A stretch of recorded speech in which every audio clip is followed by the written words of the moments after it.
The unraveling began weeks before the club confrontation, though I hadn't realized it at the time.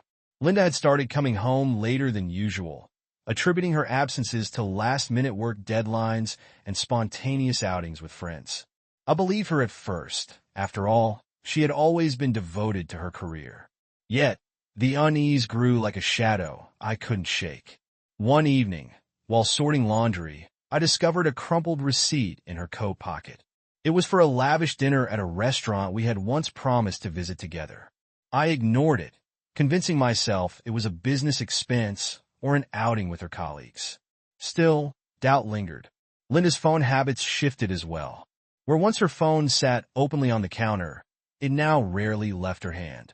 Notifications were silenced, and when I casually inquired about her messages, she brushed it off with a forced laugh. Just work stuff, she'd say, evading eye contact. Annoying suspicion took root, but I couldn't confront her without proof. Our once vibrant weekends turned strained. Linda seemed distracted, her mind elsewhere, even during family meals. The kids noticed too. "Why is Mom so quiet lately?" our eldest asked one Sunday. I deflected with reassurances I didn't fully believe myself. The final straw came during a routine grocery trip. I bumped into one of Linda's closest friends, who hesitated before greeting me. Her demeanor was stiff, her smile artificial. "Linda's been working so hard lately, hasn't she?" she said, her tone laced with something I couldn't place. It felt like an unspoken warning. That night, I waited for Linda to come home, but she never did. Instead, a text arrived at 2 a.m. "Staying with friends. Don't wait up." The pit in my stomach became a chasm. Something was undeniably wrong, and I was determined to uncover the truth. It wasn't until I walked into the club and saw Dee that the pieces began to fall into place, revealing a betrayal I had hoped was only in my mind. Turning to the woman who had assisted my wife in her secretive departure, I asked with incredulity, "What is wrong with you? How could you do this? I thought you were someone we could trust." We had often debated the implications of infidelity and marriage, unanimously concluding it was an unpardonable act. Now, witnessing this betrayal firsthand, I could hardly believe it. She shrugged almost casually. "Hugh's famous," she said, as if that justified it. "You'll get over it." I couldn't hold back. "I always thought you were dim, but I underestimated just how much." I stepped closer, my tone icy. "Do me a favor. Don't ever speak to me again. If I'm drowning and you see me, keep walking." She barely reacted. It was clear she was checked out. This wasn't a conversation anymore. It was the end of pretense. As I walked away, a huge bouncer blocked my path. "Done for the night," he smirked. "Go back to your table. Drinks are on the house." "How much is he paying you to intervene?" I asked, my voice low and dangerous. "Because if you don't move, you'll need every penny." The bouncer faltered but stood firm. "You can't have me," he replied, trying to sound confident. I leaned in closer. "You'd better finish me off if you fight me, because I don't forgive. Maybe I'll hire some guys to make sure you regret it. You'll think twice before stepping outside at night." His confidence crumbled as I brushed past him, my anger unyielding. Near the exit, someone grabbed my arm. I spun, ready to lash out, but stopped when I saw Janie. "Think about your kids," she pleaded. Did she think about them when she left with him? I snapped. "I'll always take care of my kids, but their mother, she's no longer my family." Her eyes filled with hurt, but I didn't care. I turned to leave. Behind me a voice called, "Bob, don't do this." I faced them all, my voice cutting. "I didn't throw anything away," she did. "Look me in the eye and tell me you'd forgive your wife for this. You can't." I locked eyes with Harry. "Oh, wait, you already know she's seeing him again, isn't she?" Harry froze while Erica slumped and walked off. The group dissolved into bickering, and I stepped into the elevator without another word. At home, I packed quickly, leaving Linda's things untouched. If she wanted them, she could come get them. 30 minutes later, I was in the parking lot when my so-called friends blocked my car. "Move," I said coldly. "Anyone still here when I start the engine will regret it." Eric stepped forward, trying to speak, but I cut him off with a fist to the gut. None of them were fighters. They didn't know how to defend themselves. But I did. As a teenager, I had a temper and got into fights. Legal trouble and counseling helped me manage my anger. I still lost my temper sometimes, but rarely my control. Tonight I didn't care. I unlocked my car, started it, and glanced back at them, my gaze cold. Pressing the gas, I screeched out of the lot, forcing them to scatter. I didn't know where I was going. She'd been gone for an hour, probably with him. Part of me wanted to find them and end it violently, but I knew that wasn't realistic. He was a pro football star with millions and a fortress for a house. I was just an average guy with rage, and rage wasn't enough. At a stoplight, an idea hit me. It wasn't perfect, but it was something. I pulled into a diner with free Wi-Fi and called my niece, offering her $500 for help. She agreed immediately. Minutes later, she arrived with her friend Eric. Inside, I rented the diner's privacy by paying the waitress $400 to close early.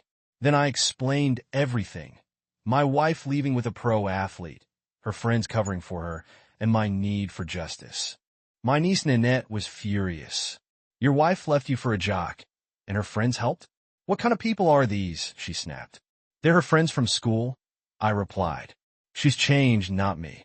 Now let me tell you my plan, and you tell me how bad it is. Nanette grinned. Eric, get the black box. The black box was a modified, untraceable laptop.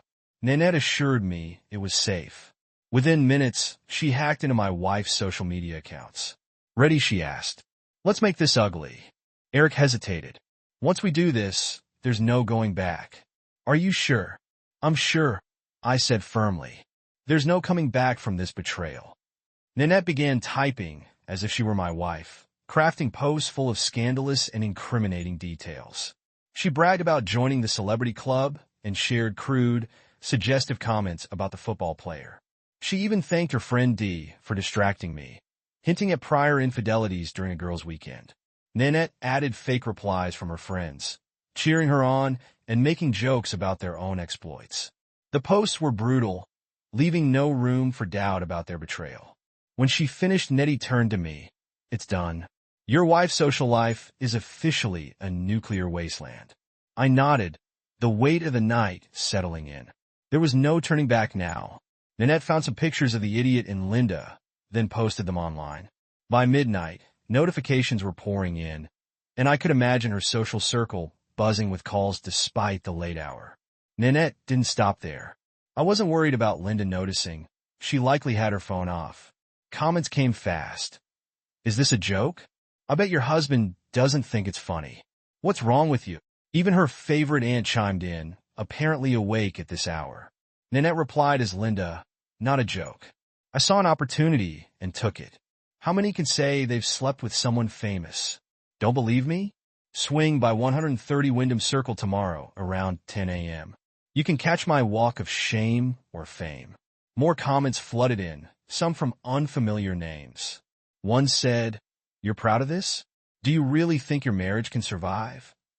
Linda responded, I love my husband. He's the best thing that ever happened to me, and he'll forgive me. It's just one night. I'll never do it again. Another retorted, If you never planned to do it once, what makes you think you won't repeat it? I'm done with you. Don't contact me. That one hit hard. It was from her boss's wife. Nettie grinned and posted everything to Linda's company page. Monday was going to be interesting. Other responses were just as scathing. This isn't funny, Linda replied again. Every word is true. We'll be fine. I have faith in my husband. A commenter shot back. Faith? You've destroyed any reason he had to trust you. This is beyond stupid. Her cousin chimed in. I'm done with you. Don't try to reply. You're blocked.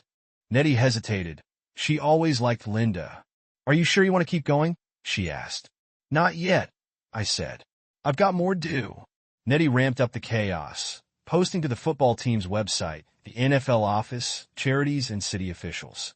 Then, she hacked the guy's accounts. His public image was spotless, a charitable athlete adored by his community. It was time to change that. Eric found a sports writer who despised him and used a voice scrambler to call the writer. I spilled the story. Mark had knowingly taken a married woman from a club, leaving her husband behind. I even told him to check with the bouncer. The writer, eager for a story during the off-season, ran with it. Meanwhile, Nanette sent the details to local TV stations and newspapers. By morning, reporters and paparazzi swarmed Mark's gated neighborhood. At 8 a.m., someone from the team pounded on his door. He answered in a robe, with Linda visible behind him, also robed. Cameras clicked furiously. His shocked expression and Linda's presence told the whole story. He slammed the door, but the damage was done. Inside, Linda realized her accounts were locked. Her scream, raw and furious, echoed from the mansion. The fallout had begun. Nettie later counted over 3,000 comments across platforms in just 6 hours. Linda had never been so infamous. At 10 a.m. she left the house head covered but still recognizable. The paparazzi caught her leaving in Mark's car, snapping clear photos as they exited the driveway. This wasn't their first time dodging cameras, but the paparazzi were relentless. Mark drove her home, where reporters swarmed her house as she ran to the door. Questions flew. Are you his girlfriend now? Did you leave your husband? Did he approve of this? Her family saw everything online. Both moms, being Facebook friends, were horrified. I took our kids to my parents' house, where her parents also showed up. Meanwhile, 4 cars camped outside her house. The fallout wasn't letting up. I rented a hotel room for a few days to clear my head. The receptionist seemed amused, likely recognizing my name from the scandal. Running into old friends at the hotel was surreal, fueled by adrenaline and anger. After 30 sleepless hours, I confronted one of Linda's friends. "Dee, you've hurt Linda for nothing," she said. "It was just a fantasy." "No," I replied. "She broke our marriage. Beyond repair. It's not worth fixing." When Dee mentioned Linda's past flirtation with a hockey player, her husband lunged at me. I fought back and made it clear on camera that I was defending myself. Then I turned to the group. "You all helped ruin my life. I hope yours implode too." I never returned to our home. Linda didn't understand at first, insisting it wasn't a big deal. "Sure, I spent the night with someone else, but it's over. Can't we move on?" she said, even downplaying it as a dream come true, recalling her admiration for Mark from his Chicago days. When I filed for divorce, citing infidelity, her attitude shifted to anger and desperation. She tried threats and appeals, but I refused to budge. The scandal nearly cost her job, and her boss's wife barely tolerated her presence. The media frenzy escalated when the paparazzi bribed the club's bouncer, who revealed that Mark had a history of similar incidents. He wasn't just a party boy, he was a habitual homewrecker. Mark probably regretted not signing with a different team after leaving Chicago as a Panthers player in North Carolina, an alienation of affection state. He should have lived outside the state line. My lawyer advised against pursuing him until my divorce was finalized, but Mark, his team, and the NFL immediately went into damage control. One evening, I opened my apartment door to a man holding a briefcase. "Sir, I'd like to talk," I said, slamming the door and locking it. He pounded so hard that I called the police, who escorted him away. Before leaving, he glared at my security camera and shook his fist. Soon after, I got a call from the team's new owner. "How did you get my number?" I asked. He sighed. "Does it matter?" I hung up, changed my number, and repeated this routine for 8 days. Then another caller identified himself as a representative of the children's charity. "Go deep. I don't have funds for another charity," I told him. "I'm not asking for a donation," he responded. "We want to offer you money." "Why?" I asked, confused. "The charity founder is Mark Lee," he explained, without saying another word. I hung up again and blocked the number. Soon, I started receiving emails blaming me for the charity's decline. When I finally decided to return the call, they immediately accused me of tarnishing Mark's reputation. "Let me be clear," I said, my voice steady. "This man seduced my wife right in front of me, with dozens of witnesses. She stayed overnight. Whether or not she admits it, we know what happened. If he publicly confesses, I might consider talking." "That wouldn't be wise," the caller warned. "Can't you just let this go?" "No. Irrablia firmly. Tell Mark to invent time travel, undo what he did, and then we'll talk. Otherwise, things are about to get much worse.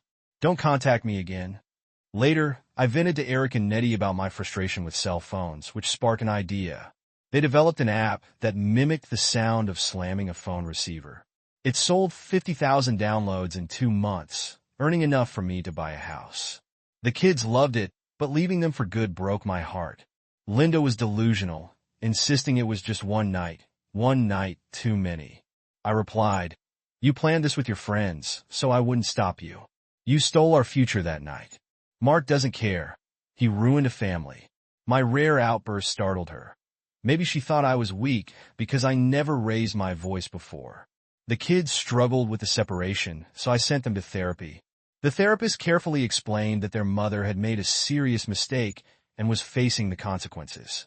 The therapist invited us to separate sessions and provided me with summaries since I was paying. Linda continued denying her guilt and told the kids her actions weren't serious enough to justify a divorce. When our daughter asked what she had done, Linda said it was an adult issue. She'd understand when she was older. Our 4-year-old son, who picks up a lot from the media, asked questions too, but Linda only admitted to making a mistake and said she was trying to fix it. He didn't seem convinced and harbored resentment toward her. In my session, I answered honestly, "Yes, son, I'm divorcing your mother because she broke a commitment." Promises, especially those made in front of others and bound legally and spiritually, matter. When someone breaks that trust, it's hard to rebuild.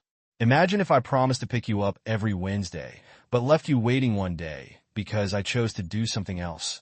How many times would you believe me before deciding you couldn't trust me?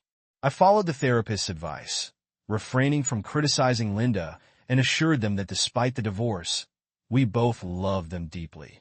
Linda, however, undermined this by telling the kids that I was being stubborn and that the divorce was unnecessary. The therapist, frustrated, confronted her, saying, "Your children already understand that your relationship with your husband is over. You need to accept responsibility for your actions and move on. I recommended counseling for you to process this, but I will no longer work with you."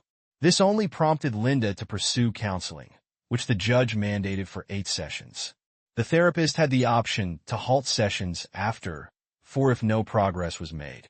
During the hearing, I addressed the judge, "Your Honor, I'll attend these sessions as required, but I refuse to go beyond 8. I have no interest in reconciling with my wife beyond co-parenting, if necessary. I'm prepared to face fines or jail. Also, I request that her lover attend one session to explain why he believes it's acceptable to sleep with married women and how that shouldn't impact a marriage." "Thank you." My lawyer looked shocked. The judge seemed torn between laughing and reprimanding me, and Linda appeared on the verge of getting sick. Her lawyer looked desperate for something to object to. After banging his gavel twice, the judge spoke, "I can't mandate someone to marriage counseling for a marriage they're not in. I'll draft a letter for consideration, but don't expect much. Your attorney can legally subpoena him to court if you want, but that's your call. Counselors will submit a list of therapists, or you can get one from the court. Sessions must start in 2 weeks, twice a week, to finish quickly. If a session is missed, it will count as valid, and no rescheduling will be allowed." He then ordered the next case. Linda wasn't happy. She confronted me by the car, her expression determined. "This needs to stop," she said. "It's not what I wanted." I hesitated for a moment, but asked, "What did you expect? I thought you'd be mad, but love me enough to move past it. It was just one night. That's not worth throwing everything away, our years together, our family, our kids." I snapped. "It wasn't just one night. It's every night after that. You humiliated me in front of friends, some of whom even helped you sneak away like a thief. Before, I would have bet my life you loved me and our kids. Not anymore. We're done. No amount of counseling will fix this. See you at the first session." She paused, then said, "Wait, I need a favor really. It's about Mark. Could you cut him some slack? His charity work is suffering. Think of the children." I retorted, "Like you two thought about ours that night. I don't care about his charities. Soon, that'll be the least of his problems." "How do you know that?" she asked, her voice hesitant. She lowered her eyes. "He called me." "How did he get your number?" I demanded. Her face turned red. "I realized you gave it to him that night. Didn't you? Hoping for a repeat performance? She stammered. I don't know why I gave it to him. I just did. I laughed and got in the car, amazed at her audacity. Meanwhile, the pressure on me to back down increased. The league, the team, charities, and sports shows all urged me to drop it. Even my boss, a team fan, leaned on me. I responded by finding another job. When my boss realized how this would look publicly, he tried to backtrack, but it was too late, especially after I filed an HR complaint. I had a feeling his career was over. I started documenting every conversation, keeping them short and to the point. A sports announcer invited me on his top-rated radio show, where I shared bombshells from these discussions. One about a team owner went viral. The owner called furious and threatened to sue. The host barely held back laughter. My guest is nodding. Do you have a response? I grinned. What are you suing me for? Telling the truth? In this state, one-party consent makes it legal to record conversations. I won't use this legally unless you force me to. My lawyer says we have grounds to accuse your team and the league of maltreatment and mental anguish. The owner hung up. The clip went national, and I didn't hear from them again. As for Mark, the press ignored him unless it was about the divorce. Once treated like a hero, he grew frustrated despite his lawyer's warnings. He snapped and made a major mistake. He showed up at my house. The first thing I did after moving into my new home was install a top-of-the-line security system. Ironically, it was the same system he had endorsed in his company's commercials. He wasn't wrong. It was worth every penny. One night, there was a knock at the door. When I checked the doorbell camera on my phone, I saw 3 large men standing on my porch. They didn't look friendly at all. My kids were with me, so I hit the silent alarm, which immediately notified the police. Within seconds, they called. Is this an emergency? Yes, I replied quickly. There are 3 large men on my porch. I don't know them, and they don't look happy. I hadn't opened the door, but now they were pounding on it, demanding I let them in. Sir, stay inside and do not open the door. Officers are 4 minutes away. I thanked them and waited, counting down every second. When 3.5 minutes had passed, I cracked the door open just slightly, making sure the storm door was securely locked. What do you want? I asked. Mark's us, one of the men said.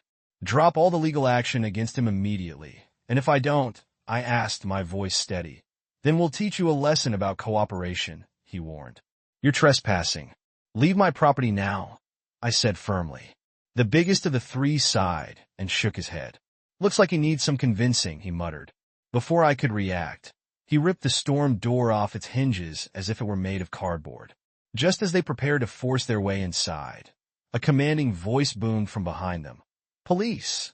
Stop and put your hands up! The men froze. Their glares could have melted steel, but their fight was over. The leader looked like he wanted to resist, but his friends convinced him otherwise. Moments later, all 3 were face down in handcuffs. The officers took my statement and reviewed the security footage. They charged the men with trespassing and more. I later learned that premeditated trespassing with harmful intent carries much steeper penalties than ordinary trespassing. It turned out one of the men worked at a stadium, another was a friend, and the third was a practice squad player who was promptly dismissed. Apparently, Marcus promised him a permanent spot on the team for his help, even though he had no authority to make such a promise. The other 2 were paid $1,000 each. In the end, Mark's plan cost him far more. Legal fees alone were staggering. All 3 men pleaded guilty, racking up hefty fines that Mark ended up covering. Worse for him, he had to appear in court for orchestrating the scheme. His legal team managed to downgrade the charges to a misdemeanor, but he still faced a $5,000 fine and 200 hours of community service. TMZ caught footage of him in an orange vest picking up trash along the highway, and the clip went viral, racking up 600,000 views in a week. Linda was becoming the most expensive woman he'd ever pursued, and his once adoring fans began to turn on him. Some brought signs to games mocking him, including one that read, "Put someone's wife on the goal line. That'll get his attention." Although stadium security confiscated it, the image hit social media and amassed nearly 1 million views in just 2 days. Mark's performance on the field suffered, sponsors backed away, and he'd lost a major campaign indefinitely, likely forever. Then, karma hit him hard one night. 4 men ambushed him out of nowhere. They didn't waste time breaking 2 fingers, his leg, a cheekbone, and cracking several ribs, all within 90 seconds. They were efficient. It could have been worse, but a co-worker exiting the office yelled, startling them, and they fled immediately. 10 minutes later, I was in an ambulance, and an hour after that, I was in a hospital room with a concussion, slipping in and out of consciousness. At one point, I thought I saw Linda sitting by my bed, but when I woke up again, she was gone. It took me a week to recover enough to return to work. The police obtained security footage from nearby businesses, but the attackers had carefully avoided cameras. They wore hats and baggy clothing to hide any identifiable features. An officer reviewing the footage said, "If someone has a grudge against you, let us know." I told them everything. They questioned Mark, who reportedly laughed and admitted he didn't like me, but denied any involvement. The police didn't believe him, but lacked evidence to prove otherwise. I had to give up spending weekends with my kids. I wasn't in good shape, physically or emotionally, and I didn't want them to see me covered in bruises. Linda was appalled by what had happened and offered to come over to help, but I declined. The counseling sessions dragged on, repetitive and unproductive. After 4 sessions, even the therapist seemed to lose patience. By the 5th session, she told us not to interrupt her while she spoke. "We've reached a deadlock," she began, her tone firm. "Honestly, I don't think you'll move past this, Linda. You refuse to acknowledge that your actions were wrong by any standard, and you seem to think that shouldn't impact your marriage." "Linda," she shot back, her voice sharp. "Yes," the therapist continued. "You left your husband standing in a club without a word and spent the night with another man. You used your friends to keep him from stopping you. Let me ask you this.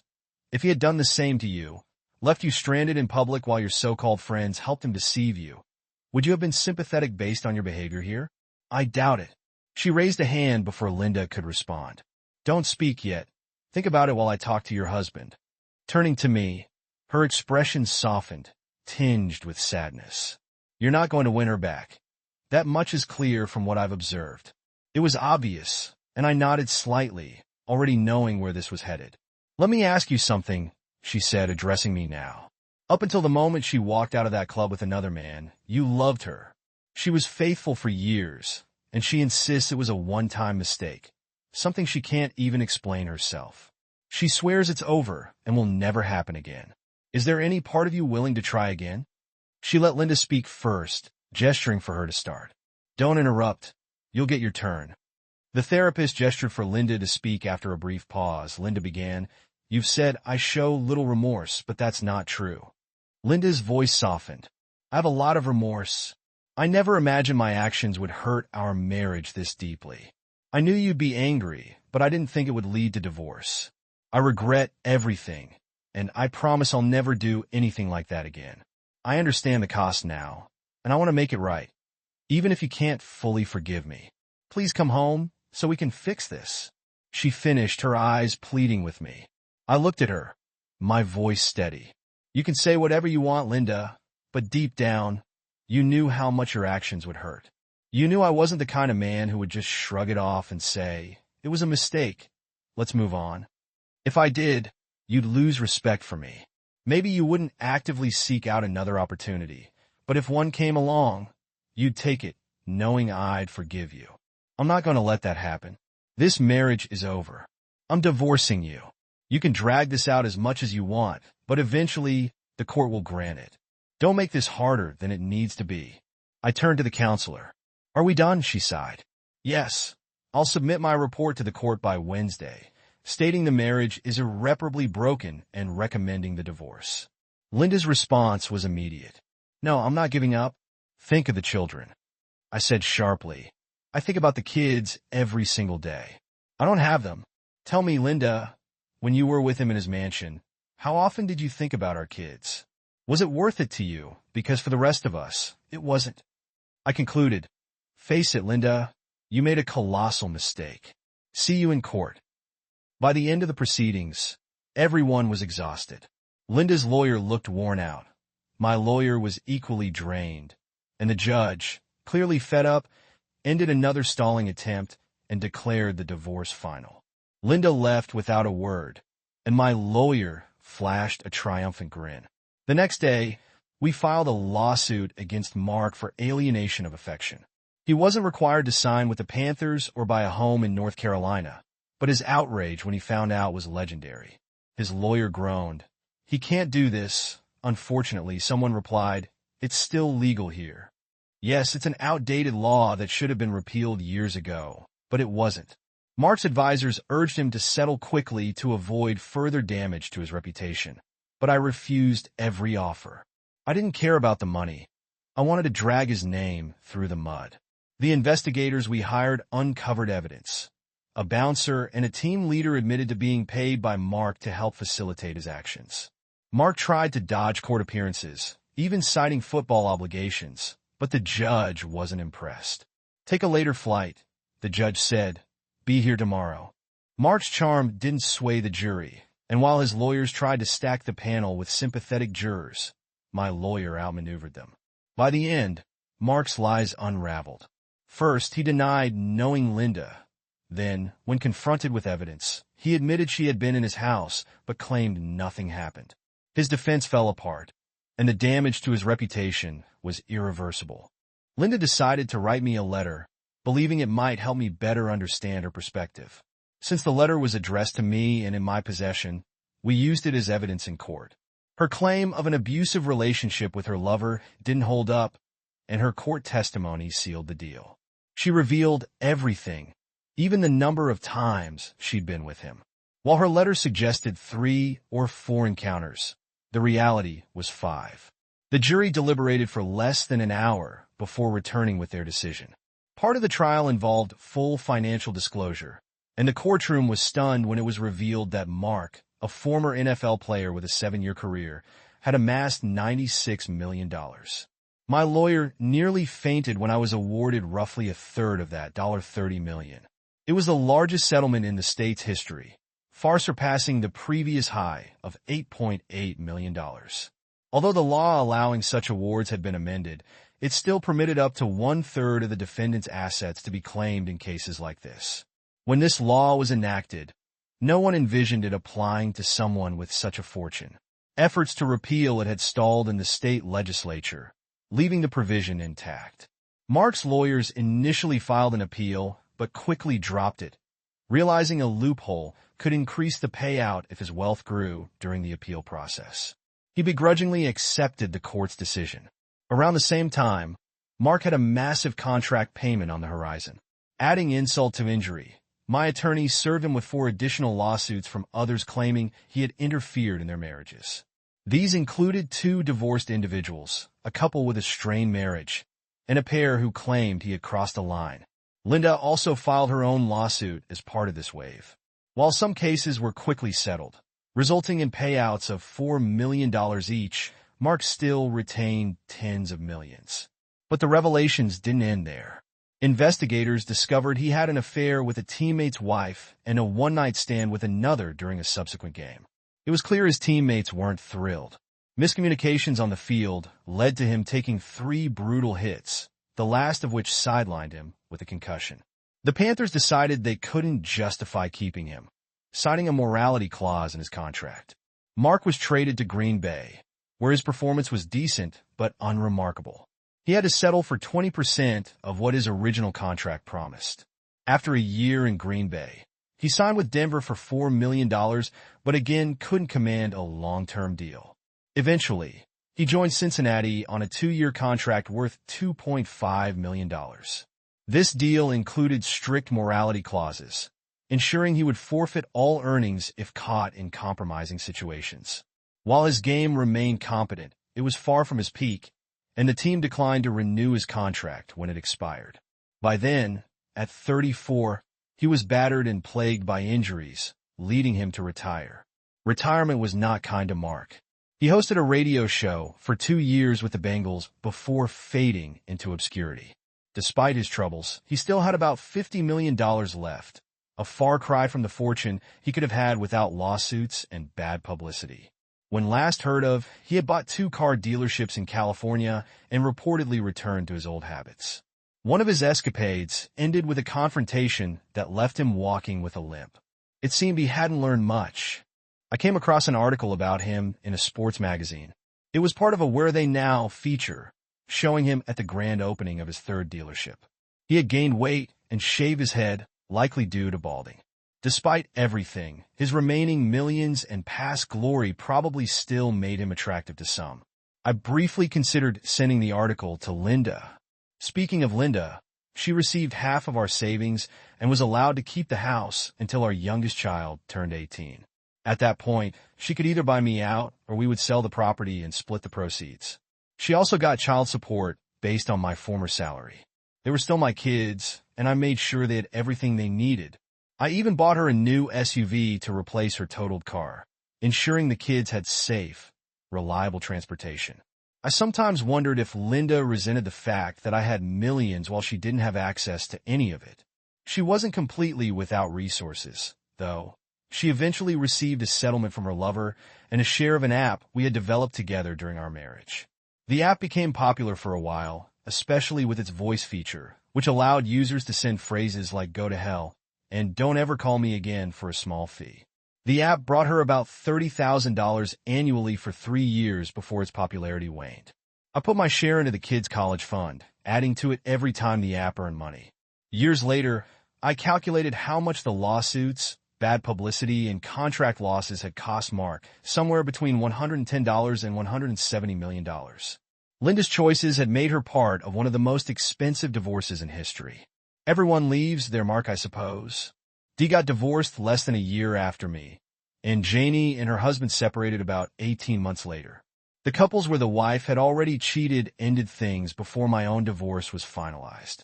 As far as I know, the others stayed together, but I didn't care after that last morning. I never spoke to any of them again. Over the next 6 years, I occasionally found myself waking up and instinctively reaching for Linda. These moments usually followed dreams about how things had been between us before everything fell apart. I never remarried. I started dating again, but remained cautious, still a bit shy around women. It didn't take long to realize that many of them were more interested in my money than me, which made me even more guarded. Both of my kids became passionate about soccer. My son played mostly for fun in the camaraderie, but my daughter was serious about it and showed real talent. Her best friend, who was slightly better than her, often stayed over, which meant I got to know her and her mom, Scarlett. Emotionally drained from dealing with her toxic ex and financially strained because he'd vanished without paying child support, her daughter let it slip that they were barely making ends meet. Quietly, I tracked down Scarlett's ex and had him arrested for failing to pay support. The man had a solid job, so the judge ordered him to pay off the overdue amount within 2 years or face jail time. This doubled Scarlett's monthly payments and gave her some breathing room, though I never told her I was behind it. The change in Scarlett was remarkable. She began smiling more, carried herself with confidence, and even revamped her wardrobe. She started catching the attention of other men, especially when she wore athletic shorts to soccer games. By then, she and I had become close. I acted as her shield from unwelcome advances, and the girls loved to tease us by playing matchmaker. Somewhere along the way, holding hands at games and events became second nature, and Scarlett and her daughter were spending most nights at my house, her in the guest room and the girls sharing a room. Thanks to my financial stability, I had purchased a stunning property, 40 acres of rolling hills with a pond, a 10-acre pasture, and a barn with 6 stalls. The previous owners had been horse enthusiasts, and soon enough, the barn was filled with horses. While I was hesitant at first, horses seemed enormous and intimidating. Scarlett, who had grown up with them, found my apprehension amusing. After a few months of resistance, I caved and told Scarlett to pick out horses for the kids and herself. I promised to cover all expenses as long as she taught the kids to ride and care for them. "I'll foot the bill," I added, "but I'm not shoveling manure." Scarlett stood firm, insisting that the kids had to handle their responsibilities where the horses would go. Before I realized it, Scarlett and I were making decisions about the kids together, and I found myself following her lead. That Christmas, she surprised me with a horse of my own, a big, mischievous Pinot. She convinced me to start riding with them, even resorting to playful threats of spending less time with me. The kids were so alarmed by the idea that I gave in. The bond between Scarlett and the kids grew stronger. My son, who had struggled emotionally after the divorce, found comfort in her presence, and the girls confided all their fears and secrets to her over time. I not only learned to ride, but also found myself shoveling manure for the compost Scarlett used in her vegetable garden. Somehow, Scarlett roped me into helping her expand the garden, though I couldn't resist laughing when she struggled with the cultivator. She didn't appreciate my amusement, but I ended up finishing the tilling for her. The kids pitched in too, after Scarlett told them they wouldn't get to eat anything from the garden if they didn't help. One day, after dropping the girls off at soccer camp, I asked Scarlett if she ever thought about dating again. Her face flushed, and she gave me a look that said I was clueless. Then she laughed. "I am dating," she said.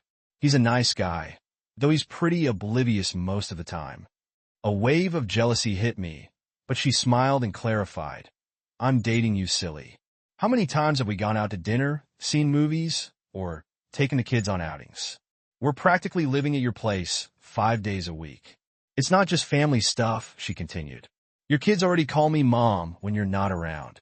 Kelsey's even planning to take you to Father-Daughter Day at her new school. It's a good thing she switched schools, otherwise we'd have a scheduling mess."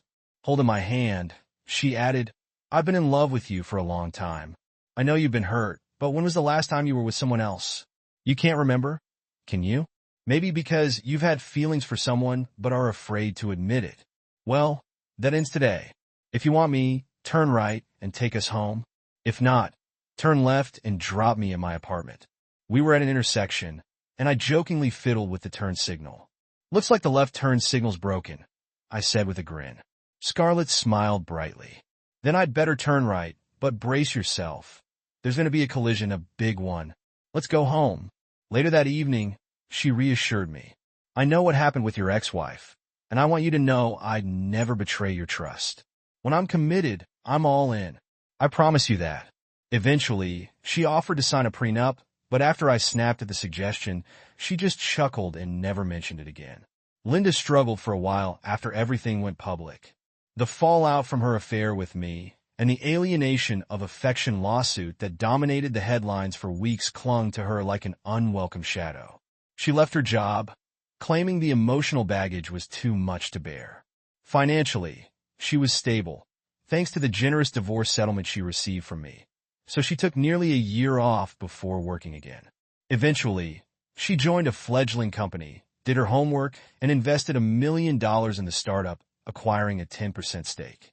Within a year, she was promoted as the business began to grow. Out of curiosity, I decided to look into the company.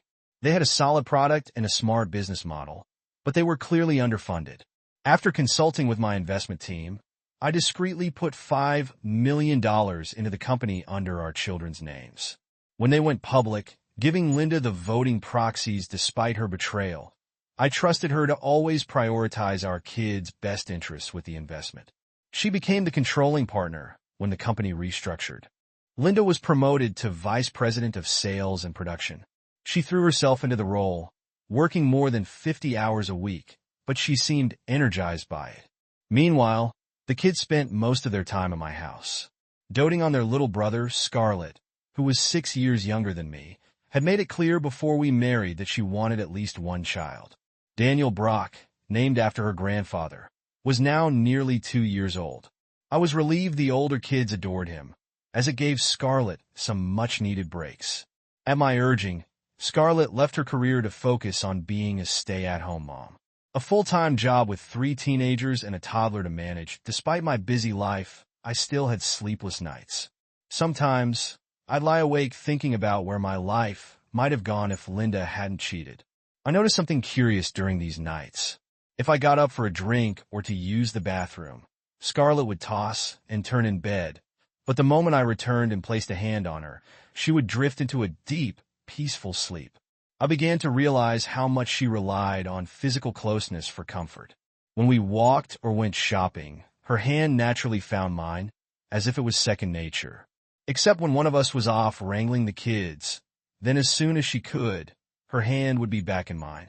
Thinking back, I recalled how Linda used to keep as much distance as possible in bed, often claiming she was too hot to sleep near me. That contrast struck me again at our son's high school graduation. Scarlett had stepped away to take photos with his friends, and Linda's new husband tagged along, as their son and ours had become close. Their connection reminded me of how Scarlett and I had started. Linda and I had been divorced for over a decade, and she'd been remarried for 3 years. While she and her new husband seemed happy, she approached me during the ceremony. Her eyes heavy with sadness, she asked quietly, "Can we talk for a minute?" "Of course," I replied. "What's on your mind?" She began, "I owe you something. It's long overdue, 12 years in fact. I need to apologize." She sighed. "It took me 4 years and a lot of therapy to really understand the pain I caused you. I'm so sorry. To this day, I can't explain why I did what I did or why I thought it would be okay. For years, I was so angry at you for divorcing me that I couldn't think clearly. In my twisted logic, sleeping with someone famous felt like a harmless thrill, something you should have been proud of, not upset about." She smiled ruefully, adding, "I know how ridiculous that sounds now." Linda continued, "It wasn't until 2 years into therapy that my counselor asked me an important question. Who was on your celebrity list? Remember that silly game we used to play about which famous person we'd hook up with if we had the chance?" I chuckled. Hathaway still got a soft spot for her. Linda grinned. "Well, my therapist told me to imagine you actually following through on it at some glamorous event, leaving me behind to spend the night with her, then coming back as if nothing happened. She asked me to imagine how I'd feel if the whole world knew about it too. At first, I laughed and said he'd never do that to me, but then I let myself really think about it, and I got furious, like absolutely livid. That was my breakthrough moment. I realized that my anger in that hypothetical situation was the exact pain I inflicted on you in real life, and I knew nothing could ever erase that." She looked at me, her voice steadied but tinged with regret. "So here it is. I was wrong. You had every right to end our marriage. If the roles were reversed, I'd never have trusted you again, no matter how much you apologized. If I could go back, I'd laugh in that guy's face when he asked me to dance." Her sincerity took me by surprise. "Thank you, Linda," I said after a moment. Hearing this now helps in a way. As I walked away, her words stayed with me. Life doesn't give us do-overs. Burned bridges are hard to rebuild, and the water that's flowed beneath them isn't coming back. I had a lot with Linda, but with Scarlett, I found everything I could ever need. After everything had settled, the court battles, the media frenzy, the emotional turmoil, life took on a strange calm. It was as if I had been living in the eye of a hurricane, and now the storm had passed, leaving a quiet but oddly unsettling stillness. I looked around at the life I had rebuilt, piecing together the remnants of what once was and forging something entirely new. The house echoed with laughter from the kids and Scarlett's gentle voice calling everyone to dinner. But there were moments, especially late at night, when the quiet became a mirror, reflecting back all the pain and growth I had endured. I often found myself in the barn, brushing the horses long after the kids had gone to bed. There was something therapeutic about the rhythmic motion, the way the animals' steady presence grounded me. Scarlett would sometimes join me, her laughter soft in the dim light, as she teased me about my growing fondness for the creatures I once feared. "You're a natural," she'd say, her eyes sparkling. Who would have thought? As the years went on, the scars of the past began to fade, though they never disappeared entirely. Linda and I had managed to find a fragile peace, mainly for the sake of the kids. She had remarried, and while I could see she was happy in her way, there was always a trace of regret in her eyes when we crossed paths at family events. It wasn't malicious or bitter. It was simply a quiet acknowledgement of what could have been. Scarlett, on the other hand, was a constant reminder that life has a way of surprising us when we least expect it. She had brought so much light into our lives, not just for me but for the kids as well. My daughter often said Scarlett was her role model, someone who balanced strength and kindness with grace. Watching them together filled me with a sense of gratitude I couldn't put into words. One evening, as we sat on the porch watching the sun set over the rolling hills, Scarlett turned to me with a serious expression. Do you ever think about forgiveness? She asked. I hesitated, then nodded for Linda. Not for her sake, I continued, but for yours. Carrying anger and resentment can be heavy. I leaned back in my chair, considering her words. Scarlett had a way of seeing through the walls I built, gently nudging me toward truths I wasn't always ready to face. I've thought about it, I admitted. I don't think I'm there yet. Maybe someday. She smiled softly, taking my hand. So maybe enough, just don't let it consume you. You've built something beautiful here. Don't let the past steal it from you. Scarlett's words stayed with me, and over time, I found myself letting go of the bitterness, little by little. It wasn't a grand, cathartic moment, just a gradual easing of the weight I had carried for so long. For forgiveness, I realized, wasn't about condoning what had happened. It was about freeing myself from the hold it had over me. Linda and I eventually had a conversation that was long overdue. It wasn't planned. It just happened one afternoon when she came by to pick up the kids. We stood in the kitchen, awkward at first, until she broke the silence. You know, she said, her voice tentative, I've been meaning to thank you for everything you've done for the kids, and even for me. I don't deserve it, but thank you. I looked at her, seeing a vulnerability that hadn't been there before. I did it for them, I said simply, but I'm glad you're doing well. We all make mistakes, Linda. It's what we do after that defines us. She nodded, tears welling up in her eyes. I'm sorry, she whispered. I know, I replied, and in that moment I meant it. The anger and pain that had defined our interactions for years were gone, replaced by a quiet acceptance.